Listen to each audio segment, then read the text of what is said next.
Bonjour, shalom, shalom, bien-aimés dans le Seigneur. Bonjour. Bonjour, mes frères et sœurs. Bonjour. Aujourd'hui, nous avons avec vous notre frère Zach, qui vient de notre église et qui fait partie des membres du corps de Christ. Et il fait partie des membres du corps de Christ. Comme on s'appelle frère, c'est pour ça qu'on s'appelle frère, parce que nous faisons partie du corps de Christ.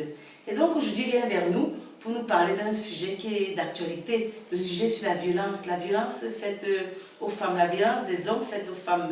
Et pourquoi la violence des hommes faite aux femmes? Parce que le Seigneur aime le couple.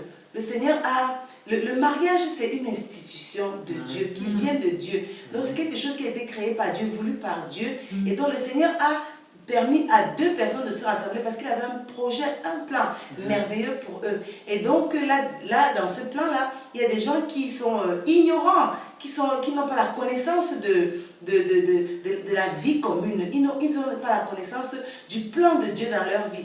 Donc c'est pour ça qu'on veut interpeller certaines personnes par rapport à la violence, par rapport à comment vivre la vie de couple selon Dieu. En fait, c'est ça, c'est comment vivre sa vie de couple selon Dieu. Et donc, nous avons dans Éphésiens 5, verset 28, qui nous parle de comment le mari doit se comporter vis-à-vis de sa femme. Donc, va nous lire notre sœur Colette. Ben oui, je vais le lire. Soyez bénis au nom de Jésus. Notre lecture se trouve dans Éphésiens 5, au verset 28, qui dit « Voilà comment chaque mari doit aimer sa femme, comme si elle était son propre corps. Ainsi, celui qui aime sa femme s'aime lui-même. » Amen. Et Zach, qui est notre frère, va vraiment nous partager ce sujet-là. Oui. Écoute, vas-y. Alors moi, je voudrais vous parler de ce sujet, vous qui m'écoutez sur le net, parce que de plus en plus aujourd'hui, on trouve que des hommes qui battent leurs femmes, même si aussi on sait qu'il y a des femmes aussi qui battent leur mari. Mais on va se concentrer principalement sur les hommes qui battent leurs femmes. Voilà ce que, selon le sondage du Figaro, en 2014, il est dit aussi que 118 femmes ont été tuées sous les coups de leur mari. Et en 2013, 129 femmes mortes sous le coup de leur mari. Et selon le Figaro, les violences conjugales tuent une femme tous les 3 jours. Vous imaginez? C'est énorme. Oui, c'est énorme. Et je pense que dans cette situation-là, il y a une prise de conscience à prendre. Et on doit réfléchir quand même comment s'en sortir. Et souvent, les hommes se posent des questions. Eux-mêmes, ils se trouvent tellement esclaves de cette situation, ils ne savent pas comment s'en sortir. Justement, aujourd'hui, comme Colette vient de lire, on va essayer de s'en sortir comme ça. Parce que Dieu, ce que Dieu dit, écoute, ce que Colette va lire, elle va relire le verset encore. Elle dit, au verset 28, voilà comment chaque mari doit aimer sa femme, comme si elle était son propre corps. Voilà. Vous vous rendez compte? Dieu s'adresse à vous, personnellement. Vous, hommes. Là, on parle réellement aux hommes. Comment tu considères ta femme? Comment toi, tu te considères? Quand tu te regardes dans le miroir, comment tu te vois? Est-ce que tu vois la douceur au-dedans de toi? Est-ce que tu vois aussi quelqu'un qui a la maîtrise de lui-même? Est-ce que tu vois aussi quelqu'un aussi qui vit dans la joie? Ou est-ce que tu vois au-dedans de toi quelqu'un aussi qui a de la violence? Parce que qui dit violence dit aussi viol. Parce que chaque fois que tu tapes ta femme, c'est comme si tu la violais. Et là, Dieu est en train de te dire, j'ai une solution pour toi. Et la solution, c'est de dire que comment tu peux t'en sortir. Comment aussi, là, si tu veux t'en sortir, Dieu dit, tu dois aimer ta femme comme toi-même. Est-ce que tu te détestes? Est-ce que quand tu te regardes, tu te détestes? Non, tu ne te détestes pas. C'est que si Dieu te dit ça, c'est que Dieu, il y a la solution pour toi, pour t'en sortir. Et on voit dans nos sociétés, comme je viens de dire dans la société, 118 femmes, vous imaginez? Tous les 3 jours aussi, il y a des femmes qui meurent sous les coups de leur mari. Et là, franchement, c'est ce qu'on appelle SOS, s'il vous plaît. SOS, urgence. moi je parle à ces hommes-là, je leur dis, vous devez savoir que il y a un ami qui pense à toi, qui te dit, quelle que soit cette situation que tu vis là, ne dis pas que ce n'est pas possible de m'en sortir. C'est possible de t'en sortir. Et nous allons voir ça aussi dans Éphésiens chapitre 5, verset 33. 5, verset 33, ça dit, « Quant à vous, que chaque mari aime sa femme comme lui-même, et que chaque femme respecte son mari. » Voilà, on revient toujours, c'est comme si l'apôtre répétait la même chose, que chaque mari aime sa femme comme lui-même. Qu'est-ce que tu as besoin de faire? C'est juste aimer ta femme comme toi-même. Mais si toi tu n'arrives pas à t'aimer, comment tu peux aimer ta femme? C'est ça, c'est la question qu'on pose, si tu n'arrives pas à t'aimer, comment tu peux aimer ta femme? Le problème c'est que comme tu as été élevé, ça se trouve que tu as été élevé dans un milieu de violence, où il n'y avait pas d'amour, où aussi on ne respectait peut-être pas la femme. Et pour toi, le fait que ton père battait aussi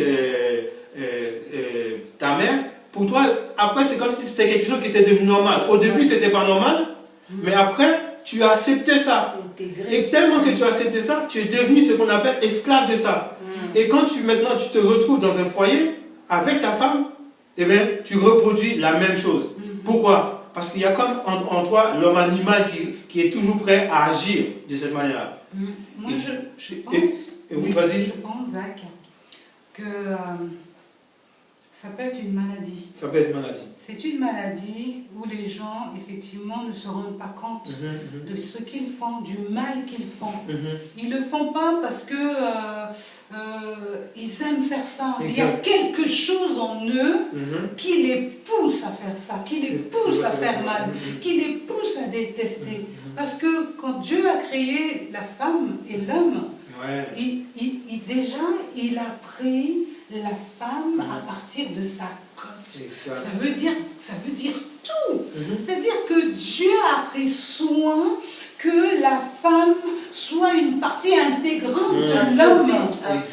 Et que l'homme soit en fait celui qui a donné une partie de lui. Donc le fait que l'homme batte sa femme, c'est comme s'il se faisait mal lui-même.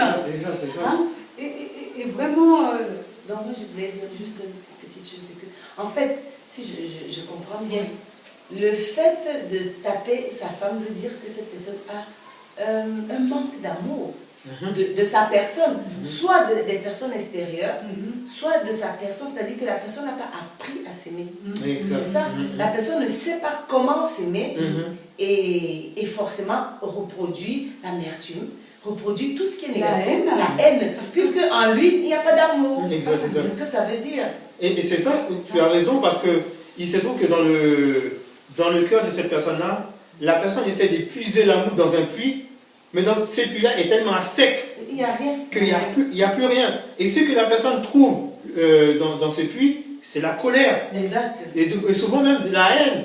Et puis souvent la personne dit, mais quand la personne a tapé sa femme, la personne dit, mais purée, mais pourquoi je l'ai fait?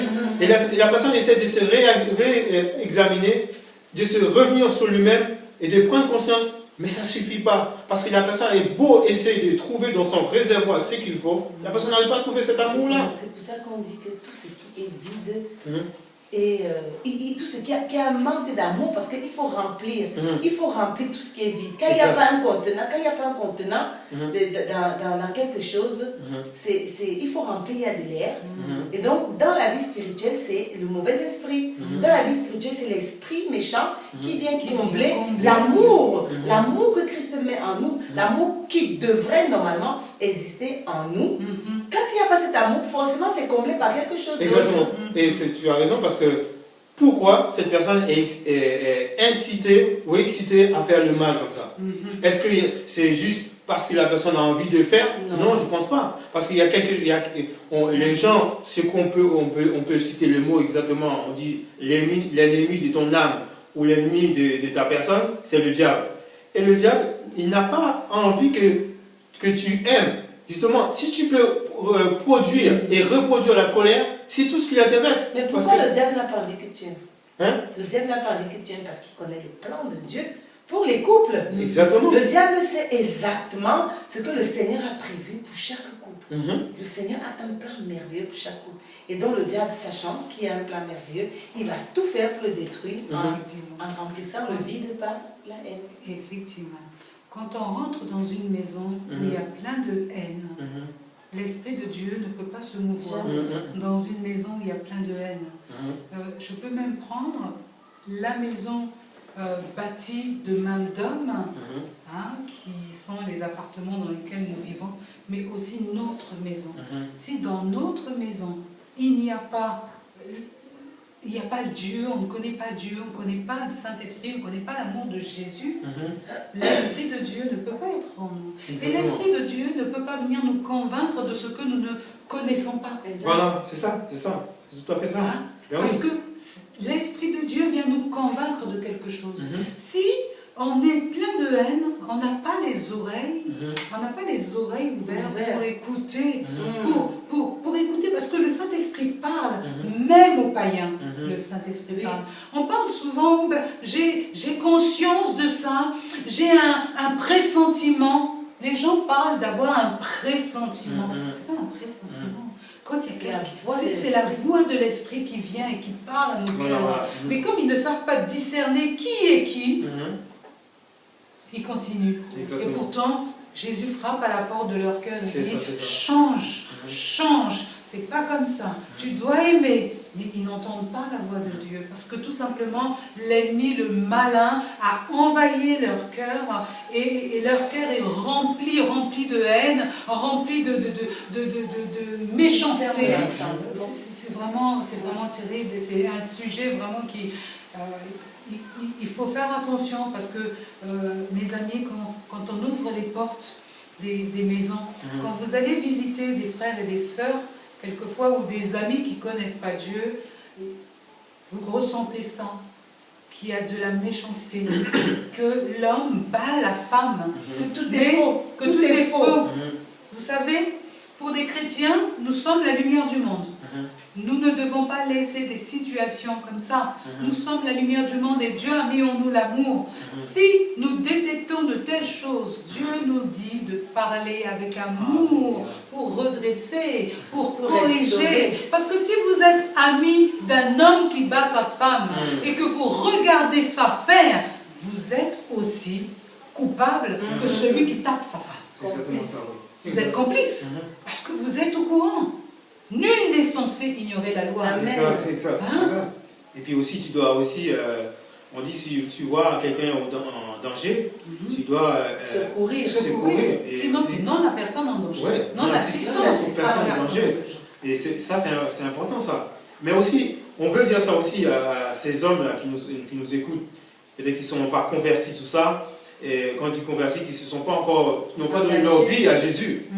Et bien, le but de ce quelques mots qu'on partage avec vous, c'est pas pour vous culpabiliser. Non. Justement, on veut que vous sortez de cette situation où vous êtes. Parce que, pourquoi? Si vous demeurez tout le temps dans cette situation, ça veut dire que vous êtes esclave de quelque chose. Voilà. Et si vous êtes esclave de quelque chose, c'est quelque chose qui a triomphé de vous. Et vous avez regardé que vous avez beau essayer avec votre propre vouloir et le faire, mais vous n'y arrivez pas. C'est qu'il vous manque quelque chose. Et si cette chose qui vous manque là, c'est qui? Mais c'est tout simplement Jésus-Christ. Il ne faut pas chercher ailleurs. Dans la Bible, il dit, il y a un seul chemin qui mène à Dieu. C'est Jésus. Ça veut dire que Jésus, tout simplement, c'est la solution pour ta vie. Et c'est la solution pour chacun de nous. Pourquoi nous parlons de Jésus? C'est parce que nous aussi, nous étions aussi esclaves de nos péchés, esclaves de nos mauvaises habitudes, de nos penchants, et de nos pensées. Mais Jésus est venu. Et quand Jésus est venu nous transformer, changer notre mentalité, changer notre façon de voir les choses. Et aujourd'hui, si nous parlons comme ça, c'est pour te dire que Jésus a un espoir pour toi. Jésus a un espoir pour toi. Et c'est pourquoi on dit à celui qui nous écoute aujourd'hui, si tu continues à battre ta femme, qu'est-ce que tu vas gagner? Tu auras une femme qui va avoir le visage moche, comme pas possible. Au lieu quand tu vas sortir avec ta femme, au lieu qu'elle soit belle, mais elle ne sera pas belle. Et aussi, si tu as des enfants aussi, je te fais réaliser aussi, si tu as des enfants, les enfants aussi assistent à ce genre de choses que tu fais à ta femme. Qu'est-ce qui va se passer? Les enfants vont reproduire la même chose plus tard. Et c'est important qu'on saisisse ça maintenant. Parce que nous sommes le modèle de nos enfants. Nous sommes le modèle de nos enfants. Tout à fait. Tout ce que les enfants font dans leur vie plus tard, c'est ce qu'ils nous ont vu faire. Forcément, c'est pour ça qu'il faut qu'on soit la lumière du monde. Le sel de la terre, c'est ça, une saveur pour nos enfants et pour ceux de l'extérieur, pour donner envie aux gens, aux couples, envie à ceux qui passent autour de nous, même les non-mariés, ceux qui ont envie de se marier. Oui, voilà. Ils voient ce qu'on est, ils voient comment le couple se comporte, ils voient comment ça se passe dans nos couples. Ils ont envie, ils viennent même demander des conseils, genre comment ça se passe là-bas, on voit que vous êtes très heureux, ça se passe bien et tout. Et on partage, parce qu'il y a l'amour de Christ. Amen. C'est ça. Et je suis d'accord avec toi, puisque les enfants, quand ils sortent de la maison, qu'est-ce qu'ils ont envie de faire? Ils ont envie aussi de construire aussi une vie de couple. Exact. Et mais par contre, s'ils ont vu que des mauvaises choses, qu'est-ce qui va se passer? Eh bien, ils vont même, normalement, ils vont avoir une déception du mariage, ou peut-être qu'ils vont dire, moi je ne me marierai jamais. Et ils vont multiplier des conquêtes parce qu'ils ne vont pas vouloir se marier. Voilà. Parce qu'ils ont eu un exemple à la maison qui était tellement mauvais qu'ils ne veulent pas s'attacher. Non. Ils ne veulent pas s'attacher. Ils ne veulent pas s'attacher. Et ça, c'est les ruses de l'ennemi. Ça, c'est le mensonge de l'ennemi. Et nous ne devons pas rentrer dans le mensonge de l'ennemi. Le mariage où il y a un homme qui bat sa femme, c'est pas le modèle de Christ. Christ est amour. Christ est victorieux. Christ est bon. Christ n'a pas de violence. Christ est la paix. C'est ça. Moi, ce qui me plaît dans tout ce qu'on raconte là, c'est qu'il y a un espoir. Il y a un espoir. C'est l'espoir qui me plaît. Parce qu'en tant qu'enfant de Dieu, Alléluia. on sait que, en tant qu'enfant de Dieu, on sait que il y a espoir dans tout ce qu'on fait. Quand on chute, tout ce qu'on fait, le Seigneur ne fait acception de personne. Le Seigneur aime tous ses enfants autant que nous sommes. Tout ce qu'on fait, qu'on se dise que au bout, il y a la victoire parce que le Seigneur, il est là pour nous secourir. Donc, je vais te laisser parler de ça, de parler aux hommes, de l'espoir. Ben oui, il y a de l'espoir. Et aussi, avant juste de parler d'espoir, on regarde dans Genèse chapitre 2, verset 14. Colette va nous lire ça. Genèse 2, verset 14. Genèse 2, verset 14. Genèse 2, verset 14 nous dit... Genèse 2, Genèse 2, verset 14. Verset 14. C'est là qu'il nous parle aussi que l'homme va quitter son père. Oui, le nom est troisième. Voilà, c'est ça, tu l'as. L'homme quittera son père et sa mère et s'attachera à sa femme. Mais Amen. alors ça veut dire que normalement que tu as été élevé dans un foyer paisiblement, soit tu as été élevé paisiblement dans un foyer, soit tu as été élevé dans un foyer complètement bizarre. Mais le problème c'est que toi aussi tu vas avoir des enfants. Et tu vas t'attacher à une femme. Tu ne vas pas t'attacher à un robot. Parce qu'une femme, c'est une femme, elle a des sentiments, elle a des émotions. Et aussi, elle peut aussi un jour être bien dans sa peau, et un jour aussi ne pas être bien dans sa peau. Toi aussi, pareil. Mais ça veut dire que dans ces situations-là, comment tu vas vivre avec ta femme? Comment tu vas répondre à ta femme si elle te dit un mot? Je parle pour l'homme là. Comment tu vas répondre? Est-ce que tu auras un cœur assez doux? Est-ce que tu auras cette maîtrise de toi-même pour ne pas répondre n'importe comment à ta femme? Pour ne pas taper ta femme? Faire violence à ta femme? Est-ce que tu pourras le faire ça? Alors c'est pourquoi dans Genèse, moi je pense que quand on quitte sa maison, c'est qu'on est adulte dans son esprit. On est prêt. Adulte dans sa tête, dans son âme. Et on est prêt, quand on arrive chez soi, on produit soi-même le bonheur. Sinon, si tu n'es pas adulte dans ta tête, tu vas produire le malheur chez toi. Et qu'est-ce qui va se passer? Eh bien, ta femme sera malheureuse, les enfants seront malheureux, et il n'y a personne qui sera, même toi-même tu seras malheureux. Parce que en toi, dans ton réservoir, tu n'auras que colère, jalousie, et puis des désirs, des mauvais désirs, quoi. Et c'est ça. Avant de passer à l'espoir, c'est pour te dire que Dieu, maintenant, il y a l'espoir pour toi par rapport à tout cela. Nous lisons ensemble dans dans 1 Jean chapitre 4. Dans 1 Jean chapitre 4. 1 Jean chapitre 4, verset 9. Verset 9. Voilà, là il parle de l'amour. On va parler de l'espoir maintenant. Voici comment Dieu a démontré qu'il nous aime. Il a envoyé son Fils unique dans le monde pour que, par lui, nous ayons la vie. Amen. C'est pas beau ça? Amen. Attends. Amen. Dieu a envoyé son Fils Jésus dans le monde pour nous donner la vie. Mais justement, on parle des hommes. Si tu réagis comme ça, c'est que tu n'as pas la vie en toi. Les gens qui ont la vie en eux, ça veut dire que quand tu as la vie, tu respires le bonheur. Amen. Tu respires la joie. Tu respires la guérison. Tu respires la paix en toi. Mais si tu n'as pas ça, comment tu peux vivre dans le bonheur? Non, Hein? c'est compliqué. Tu peux pas. Non, de toi-même, tu n'as pas le bonheur en toi. Il n'y a que Dieu qui peut te procurer ce bonheur. Amen. Et là, on finit dans Jean chapitre 3, verset 16. Mes sœurs. Jean 3, Alors, moi, verset 16. les sœurs, elles savent ce que c'est l'amour, Colette. Et elles savent ce que c'est l'amour. Parce que lorsqu'on est parent, lorsqu'on a une mère, c'est les entrailles qui parlent, c'est les entrailles. Si on nous pique un enfant, on nous fait du mal à notre enfant, alors là, la mère, elle devient terrible. Elle est une lionne qui protège les lionceaux. Dans Jean 3, au verset 16, il dit « Oui, Dieu a tant aimé le monde qu'il a donné son Fils, son unique, pour que tous ceux qui placent leur confiance en lui échappent à la perdition et qu'ils aient la vie éternelle. » Wow. Vous avez vu? Amen. Vous avez la solution devant vous. Amen. Ça veut dire qu'aujourd'hui, Dieu te dit, viens vers moi, fais la paix avec moi, tourne-toi vers moi, parce que moi, j'ai déjà tout accompli pour toi. Parce que là, Dieu dit, j'avais un seul fils, le seul que j'avais, l'unique, le vrai, le véritable. C'est lui qui peut donner la vie aux hommes. Je l'ai donné pour toi, afin qu'aujourd'hui, que tu saches que ta vie peut être transformée, changée. Tu ne réagiras plus de cette façon que tu agissais avec ta femme. Tu n'agiras plus de cette façon. Et moi, je laisse parler les femmes parce qu'elles savent ce que c'est lorsqu'on a un fils unique. Un fils unique. On perd ce fils, c'est terrible. C'est terrible. C'est terrible. Vraiment, mes frères, aujourd'hui, c'est pour vous. Hein, c'est pour vous que l'on parle. Et c'est aussi pour tous les gens qui ne connaissent pas Christ.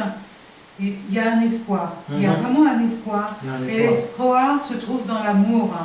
Si tu n'as pas d'amour, si tu ressens la colère dans toi, si tu ne sais pas comment faire, approche-toi de l'Éternel. Tu sais, Dieu t'aime. Il t'aime plus que tout. Parce qu'il t'a créé. Il t'a créé. Tu n'es pas sur la terre comme par hasard. Si tu es sur la terre, c'est pour un plan bien déterminé. Malheureusement, tu ne l'exerces pas maintenant parce que tu n'es pas en communion, tu n'es pas en contact, tu n'es pas en relation étroite avec Jésus. Mais je t'assure que si tu daignes t'approcher de Jésus, Jésus s'approchera de toi. Tu sais, Jésus se trouve près de toi en ce moment. Et il n'attend que un seul mot de toi pour qu'il puisse venir te visiter, venir te parler. Vraiment. C'est le temps de se repentir. C'est le temps de dire oui, c'est vrai. Je bats ma femme parce que je suis en colère, parce que j'ai subi ça dans ma vie, parce qu'il y a ça qui n'a pas été dans ma vie. Et tu trouves en ta femme vraiment la personne à qui tu dois mettre toute ta colère. Ta femme est une partie de toi. Parce que lorsque vous êtes mariés, vous devenez une seule personne. Vous devenez une seule personne. Alors aime ta femme et repens-toi, répands-toi devant l'Éternel. Pleure devant l'Éternel, il regardera ton cœur, il regardera tes larmes et il te pardonnera. Parce que notre Jésus, il pardonne. Il parle. Il parle et il pardonne. Commence par reconnaître que tu fais mal.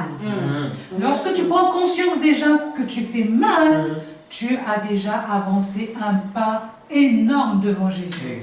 Et après, quand tu as reconnu que tu fais mal, maintenant agenouille-toi et prie l'Éternel. Crie à l'Éternel. Tu sais, parler à l'Éternel, c'est juste dire, Jésus, Je reconnais d'avoir mal agi. Je reconnais avoir mal agi. Maintenant, c'est devant toi que je suis. Pardonne-moi. Lorsque tu as demandé pardon à Jésus, ne t'arrête pas là.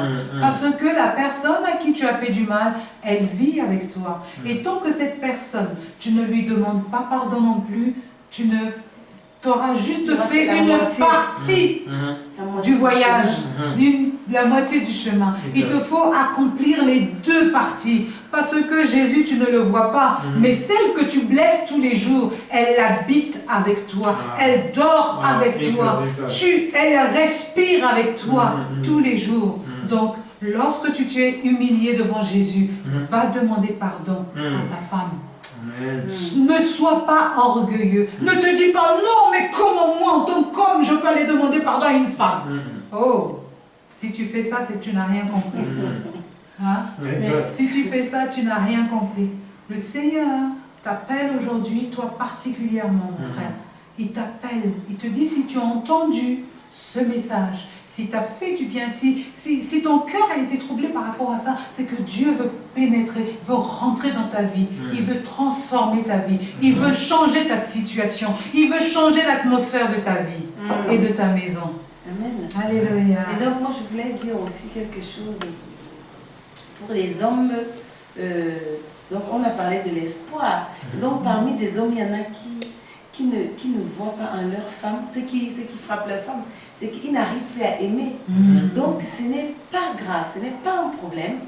Avec Dieu, c'est possible de retrouver l'amour. Et de regarder cette femme en se disant, c'est moi que j'ai en face. C'est moi, il faut que je m'aime. Demander à Dieu la force d'aimer cette femme, de recommencer à l'aimer, de voir en elle une créature merveilleuse, de voir en elle une œuvre magnifique que Dieu a créée, de voir en elle une autre personne. Donc, le Seigneur va mettre dans vos cœurs, dans ton cœur, mon frère, l'amour. L'amour, et tu aimeras ta femme comme toi-même. Tu auras un autre regard pour cette femme. Et ce sera plus facile pour toi de t'humilier devant Dieu et de t'humilier devant ta femme. Et ce n'est pas une honte de s'humilier. C'est plutôt quelque chose qui renforce encore l'amour, qui redonne le punch, qui redonne encore quelque chose, le booster en fait, dans le couple. Donc en fait, c'est ce qu'on voulait vous partager aujourd'hui. Hein. Oui, je dis toujours, de toi-même, tu n'y arriveras pas. De toi-même, tu n'y arriveras jamais. Mais demande l'aide.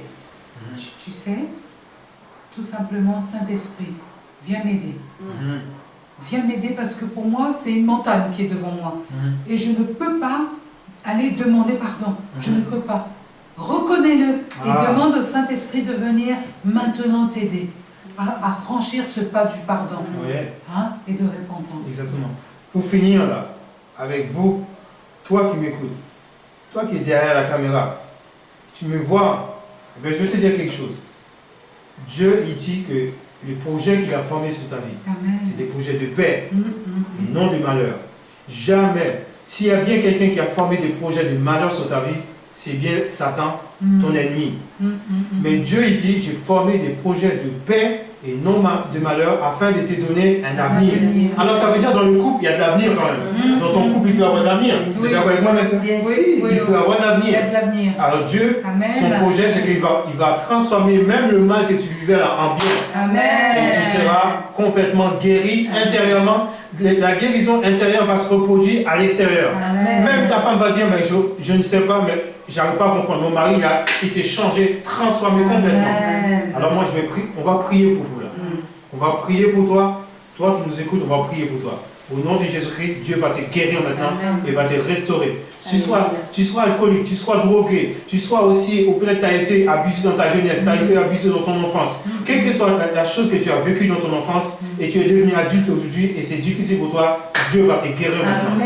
Seigneur Jésus, j'ai prié pour quelqu'un maintenant qui vit des choses difficiles dans sa vie, qui ne sait pas comment se débarrasser. Mais nous prions, Père, au nom de ton Fils Jésus-Christ, Père. Libère son âme maintenant. Libère son esprit maintenant. Libère ses pensées maintenant. Qu'il devienne une nouvelle créature maintenant. Et qu'il maintenant, il commence à marcher avec toi. Et il commence à croire qu'il y a de l'espoir pour sa vie. Parce que tout est possible à celle qui croit. Et si tu crois, Jésus peut transformer ta vie. Au nom de Jésus. Alléluia. Amen. Amen. Exactement.